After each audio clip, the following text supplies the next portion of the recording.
জিয়াউর রহমান দম্পতির পর তাদেরই সন্তান তারেক রহমানের হাতে বিএনপির দায়িত্ব। আছে অভিজ্ঞতা, ত্যাগ আর পারিবারিক ঐতিহ্য। দলটির নেতারা বলছেন তারেক রহমান দূরদর্শিতা দিয়ে এগিয়ে নেবেন বিএনপিকে। তবে বিশ্লেষকরা মনে করেন তরুণ প্রজন্মের চ্যালেঞ্জ মোকাবেলা করতে হবে বিএনপি চেয়ারম্যানকে। আরো জানাচ্ছেন মাহিলা ইসলাম। 72 ঘন্টা ময়েশ্চার লক সমৃদ্ধ লিলি বডি ওয়াশ, শিয়া বাটারের গুডনেস স্কিন রিপেয়ার করে রাখে সফট ও গ্লোয়িং। 1978 সালে শহীদ প্রেসিডেন্ট জিয়াউর রহমানের নেতৃত্বে গঠিত হয় বিএনপি। তখন দলটি বেশ আলোড়ন তোলে রাজনীতিতে। জিয়াউর রহমানের পর তার স্ত্রী সাবেক প্রধানমন্ত্রী বেগম খালেদা জিয়া বিএনপির দায়িত্ব গ্রহণ করেন। সদ্য গঠিত সেই দলটিকে দীর্ঘ 41 বছর ধরে নেতৃত্ব দেন তিনি। ক্যারিশমা দিয়ে বৃহৎ জনপ্রিয় দলে পরিণত করেন বিএনপিকে। বাস্তবতায় হার মেনে তিনিও আজ সাবেক। তার প্রয়াণের পর তাদের উত্তরসূরি তারেক রহমানই এখন বিএনপির সর্বোচ্চ নেতা, যার প্রতি আস্থা রেখে দলটি চায় সামনের দিকে এগিয়ে যেতে।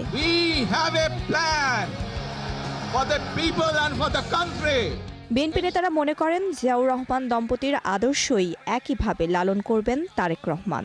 জনগণের প্রতি আমাদের যে পরিকল্পনা, দেশের প্রতি, এদেশের মানুষের জন্য যে পরিকল্পনা, যেটা তিনি বলেছেন উই হ্যাভ এ প্ল্যান, সেই পরিকল্পনাটা কি আমরা ইতিমধ্যে অনেক কিছু ফোকাস করেছি। রাজনীতি বিশ্লেষকরা মনে করছেন খালেদা জিয়ার 41 বছর আর বর্তমান প্রেক্ষাপট দুটির মাঝে রয়েছে বিস্তর ফারাক। প্রেসিডেন্ট জিয়া, বেগম খালেদা জিয়া এবং তারেক রহমান, তারা তিনজন তিনটা জেনারেশনকে প্রতিনিধিত্ব করে আর কি। এখন তো চেঞ্জ জেনারেশন, আলফা জেনারেশন, তাই না? এই মাইন্ডসেট তো বুঝতে হবে আপনি, এদের মন জয় করতে হলে বা এদেরকে বুঝতে হলে এই বোঝাটাই হচ্ছে বড় চ্যালেঞ্জ। জুলাই জাতীয় সনদ স্বাক্ষর করেছে রাজনৈতিক দলগুলো এবং এগুলো বাস্তবায়নের জন্য তারা অঙ্গীকার করেছে। অনেক রকম অপপ্রচার চলছে, অনেক রকম মিথ্যাচার চলছে। আমার মনে হয় যে তারেক জিয়াকে সুস্পষ্ট অবস্থান নিতে হবে, তিনি এর পক্ষে না বিপক্ষে। তাদের অভিমত শুধু তারেক রহমান নন, পুরো দলকেই নতুন প্রজন্মকে বুঝতে হবে, ধারণ করতে হবে।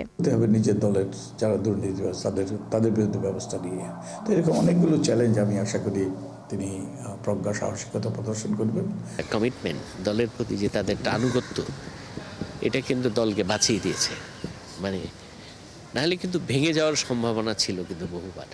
চাঁদাবাজি, দুর্নীতি ও হত্যার মতো জঘন্য কাজগুলো থেকে দলকে বিরত রাখতে পারলে তারেক রহমানের নেতৃত্বে বিএনপির অবস্থান হবে আগের চেয়েও বেগবান, মনে করেন বিশ্লেষকরা। সকল রকম শুভকামনা রইল তার প্রতি এবং বিএনপির প্রতি। মাহিলা ইসলাম, ৭১, ঢাকা।